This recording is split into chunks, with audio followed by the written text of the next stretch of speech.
Shalom jemaat Tuhan, senang bisa bertemu dan bisa membagikan kebenaran firman Tuhan pada malam hari ini sebagai perenungan kita di rumah.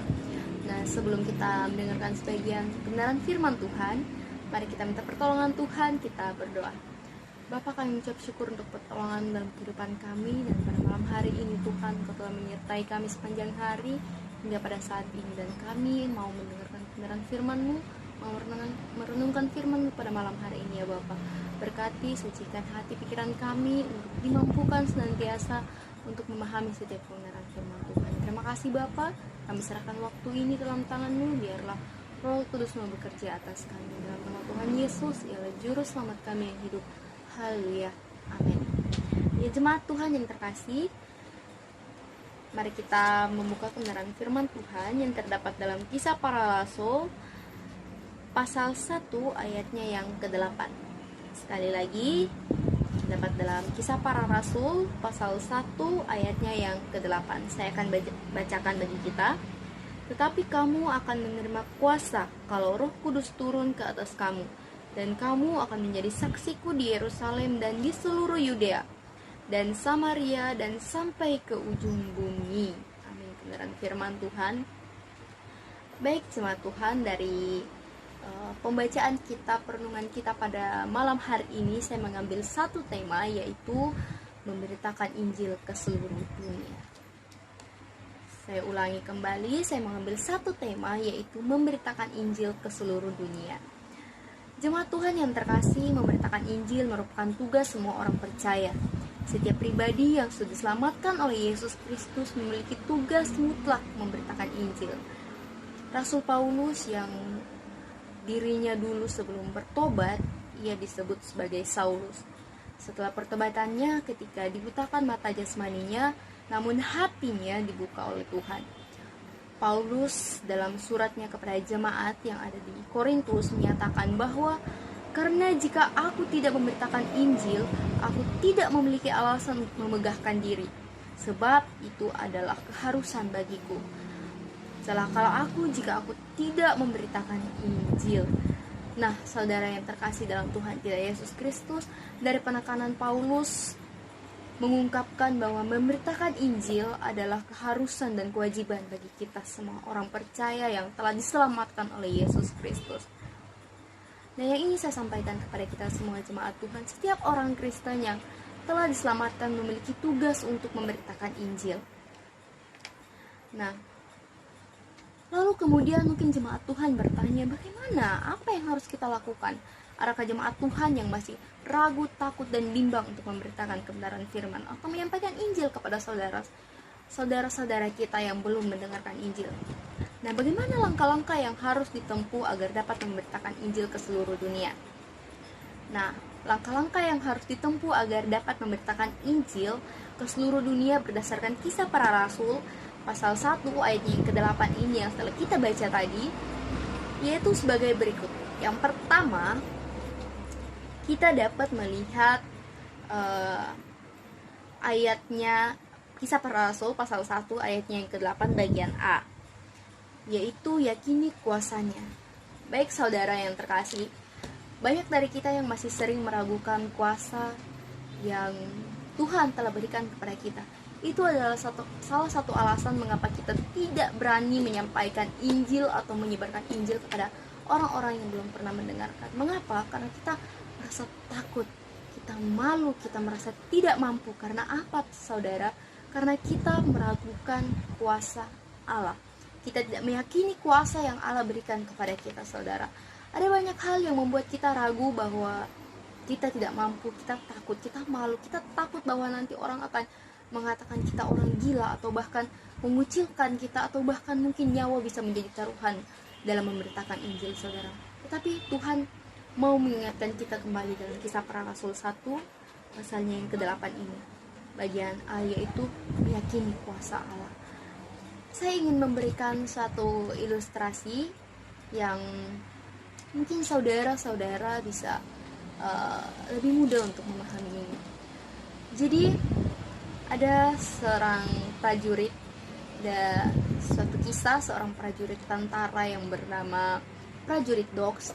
Dia adalah salah satu prajurit yang sepanjang ia berada di dunia militer, ia meminta bahwa ia tidak mau menjadi seorang pembunuh. Dia mau menjadi seorang prajurit, tapi dia tidak mau memegang senjata, saudara. Kenapa? Karena ia adalah anak Tuhan Yesus Kristus. Mereka tidak ingin melihat prajurit Dogs ini berada dalam barak mereka. Mengapa? Karena mereka merasa bahwa prajurit Dogs ini tidak layak menjadi tentara, saudara. Karena apa? Karena mereka tidak mau membunuh. Nah, seperti yang kita tahu, saudara, bahwa seorang prajurit harus siap ditempatkan di mana saja, harus siap membunuh, harus pandai menembak. Tetapi prajurit Dogs ini tidak mau melakukan hal-hal itu. Akibatnya apa, saudara? Akibatnya prajurit Dogs ini dikucilkan di barak, ia bahkan dibully, ia dicaci maki, ia dihantam, ia dipukul. Bahkan, saudara, pada saat itu komandannya menyuruh dia untuk pulang, untuk tidak mengikuti peperangan, tetapi ia tetap berpegang teguh bahwa ia mau menjadi tentara yang tidak membunuh pada saat itu. Nah, apa yang akan kita pelajari dari prajurit Dogs ini, saudara? Pada suatu ketika mereka ditugaskan untuk pergi berperang, tetapi pada saat itu tugas prajurit Dogs hanyalah sebagai tim medis, yang dimana dia selalu menolong semua orang yang ada pada saat itu. Pada malam hari saat teman-temannya semua sudah mundur dari peperangan, tinggal dia sendiri yang tinggal di tempat itu. Kira-kira, saudara, apa yang dilakukan prajurit Dogs pada saat itu? Pada saat itu dia terus menolong teman-temannya yang ada di medan peperangan, yang pada saat itu mungkin kakinya sudah putus, tangannya sudah putus, yang sudah tidak sadarkan diri, yang sudah meninggal sekalipun, ia bawa kembali ke baraknya. Apa yang kita mau pelajari, saudara? Bahwa pada saat itu dia sama sekali tidak memiliki rasa takut. Dia berani melawan rasa takutnya untuk apa? Untuk menolong saudara-saudaranya.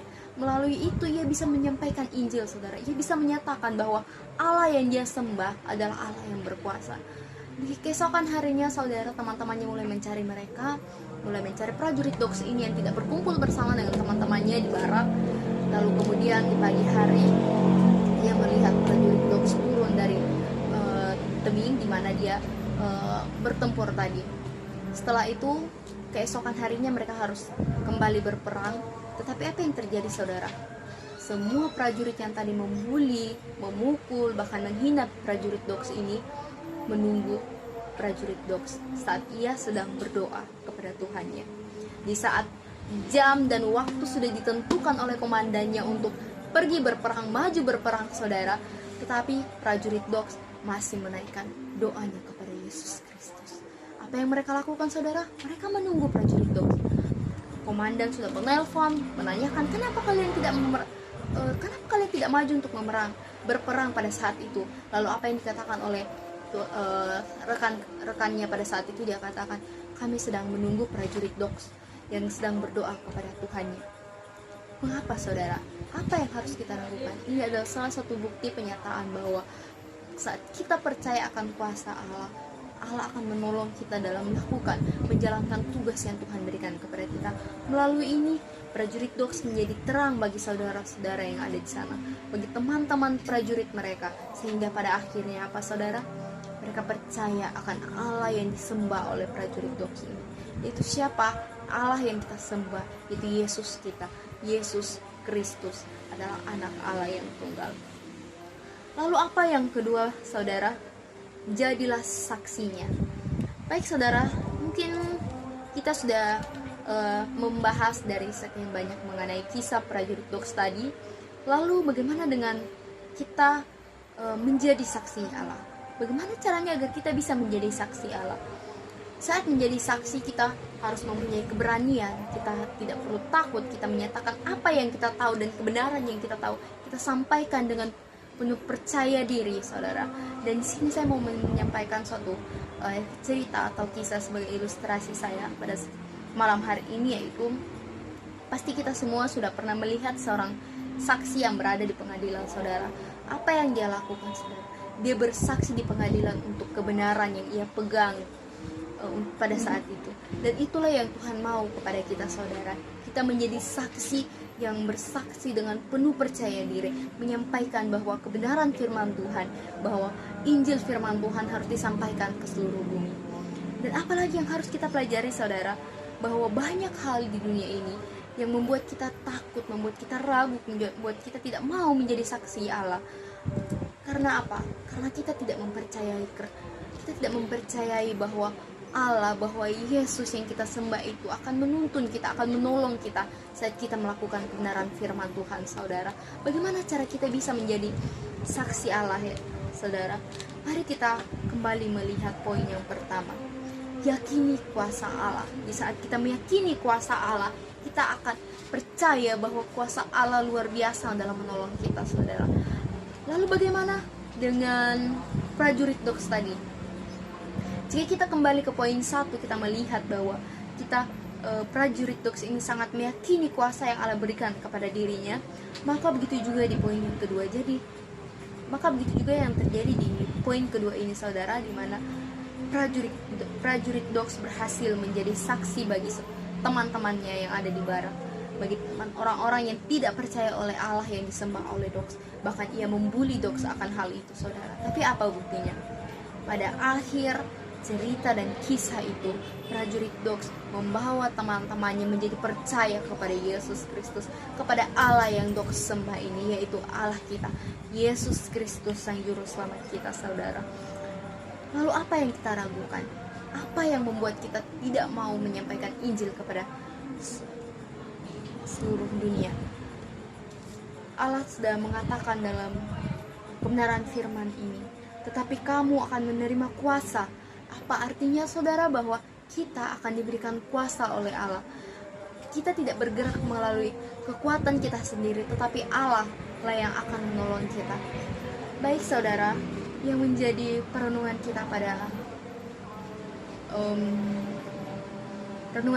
malam hari ini, apakah saudara sudah menjadi anak Tuhan yang memberitakan Injil ke seluruh dunia? Mungkin sulit bagi kita untuk menjangkau saudara-saudara kita yang ada di luar negeri, yang berada di pelosok-pelosok dunia ini, saudara. Tetapi mari kita melihat saudara-saudara kita yang ada di sekitar kita, yang belum mendengarkan kebenaran firman Tuhan ini, yang belum pernah mendengarkan Injil, yang belum pernah mendengarkan kabar baik ini, saudara. Mari kita bersama-sama, kita percaya bahwa Allah senantiasa menolong kita, memberikan kita kuasa untuk mampu menyampaikan kebenaran firman Tuhan ini, saudara. Lalu yang kedua, jadi saksinya. Jadi saksi Allah di tengah-tengah dunia pada saat ini, yang dimana kita tahu bahwa dunia pada saat ini semakin tidak baik-baik saja, saudara. Kita banyak mengalami kesengsaraan, intimidasi dari orang-orang yang tidak kita kenal. Tapi kita tetap percaya bahwa Tuhan akan senantiasa menolong kita, saudara. Dari dua kebenaran firman Tuhan yang telah kita bersama-sama kita renungkan pada malam hari ini, dari dua poin ini tuh, dari kedua poin ini kita mau belajar bahwa kita sebagai orang-orang yang telah percaya, telah diselamatkan oleh Yesus Kristus, kita punya tugas yang telah Tuhan berikan kepada kita, yang telah Tuhan nyatakan kepada kita sebagai orang yang telah diselamatkan, untuk menyampaikan kebenaran firman Tuhan, untuk menyampaikan Injil kepada saudara-saudara kita yang belum mendengarkan Injil. Dan sebagai mana yang telah Tuhan ajarkan pada malam hari ini, bagaimana saudara bisa kembali, bisa menyampaikan kebenaran firman Tuhan, bisa menyampaikan Injil Tuhan di seluruh dunia, di sekitar saudara, dimanapun saudara berada. Tuhan tidak memikirkan apa yang saudara lakukan. Tuhan pasti akan menolong saudara apapun yang saudara lakukan. Lalu sebagai perenungan kita selanjutnya, saudara, apa yang harus kita lakukan setelah ini? Apa yang saudara ambil dari berkat yang saudara ambil dari perenungan kita malam hari ini, yaitu sebagai mana prajurit doks yang telah menjadi saksi bagi orang-orang yang tidak mengenal Yesus. Ia meyakini kuasa Allah, ia menjadi saksi di tengah-tengah mereka, ia menjadi orang yang menyampaikan kebenaran firman Tuhan melalui mujizat yang Tuhan nyatakan bagi dia. Dengan cara apa, saudara? Dengan cara ia terus percaya, dia tidak pernah ragu akan kuasa Allah, dia tidak pernah menyerah akan tindakan-tindakan yang ia alami, ia dibully, ia diintimidasi, ia dipukul, ia diusir, bahkan ia disuruh pulang untuk tidak menjadi prajurit lagi. Tetapi apa saudara, Tuhan menolong dia. Mengapa dia tidak ingin kembali? Karena dia percaya bahwa Tuhan menempatkan dia di posisi itu memiliki tujuan, saudara. Tujuannya apa? Menyampaikan kebenaran firman Tuhan. Banyak orang yang percaya kepada Yesus, kepada Allah yang ia sembah, karena ia tetap bertekun. Ia meyakini kuasa Allah. Ia menjadi saksi yang tidak pernah meninggalkan Allah pada saat itu. Baik saudara-saudara, sebelum kita mengakhiri kebenaran firman Tuhan pada malam hari ini, saya harap saudara-saudara yang telah mendengarkan kebenaran firman Tuhan ini dapat menjadi berkat bagi semua orang. Setelah mendengarkan kebenaran firman ini, renungkan bagaimana caranya saudara bisa kembali sebagai orang-orang yang telah diselamatkan oleh Yesus Kristus, yang telah mendengarkan kabar sukacita, telah mendengarkan Injil, untuk menyampaikan kembali Injil itu kepada orang-orang yang belum mendengarkan kebenaran firman Tuhan. Baik saudara, sebelum kita kembali ke aktivitas kita selanjutnya, setelah ini mari kita satu dalam doa, kita mengucap syukur untuk kebenaran firman Tuhan pada malam hari ini. Bapa, terima kasih untuk kebenaran firman-Mu yang telah kami dengarkan bersama-sama pada malam hari ini. Kami mau merenungkan setiap pribadi kami ya Bapa, di mana kami anak-anak Tuhan yang telah diselamatkan oleh kebenaran firman Tuhan. Kami adalah anak-anak yang Tuhan menangkan. Untuk itu ya Bapa, kami mau dibentuk ya Tuhan. Kami mau menjadi seperti prajurit dogs yang terus mau meyakini kuasa-Mu dalam kehidupan kami, dan menjadi saksi di tengah-tengah orang-orang yang tidak percaya kepada Engkau. Kami mau menjadi terang bagi mereka. Kami mau menyampaikan Injil ke seluruh dunia ya Tuhan. Tolong kami, mampukan kami, berikan kami kekuatan Tuhan. Berikan kami kepercayaan bahwa Engkau senantiasa menolong kami. Kuasa-Mu nyata dalam setiap kehidupan kami, sehingga kami mampu menjadi saksi-Mu dimanapun kami berada. Terima kasih Bapa, terima kasih untuk pertolongan-Mu. Kami serahkan semua waktu kami ke dalam tangan-Mu. Biar apapun yang kami lakukan, apapun yang akan kami kerjakan Tuhan, semuanya untuk kemuliaan bagi nama Tuhan. Terima kasih Bapa, ini doa serta ucapan syukur kami dalam nama Tuhan Yesus yang adalah Juru Selamat kami yang hidup. Kami telah berdoa. Haleluya. Amin.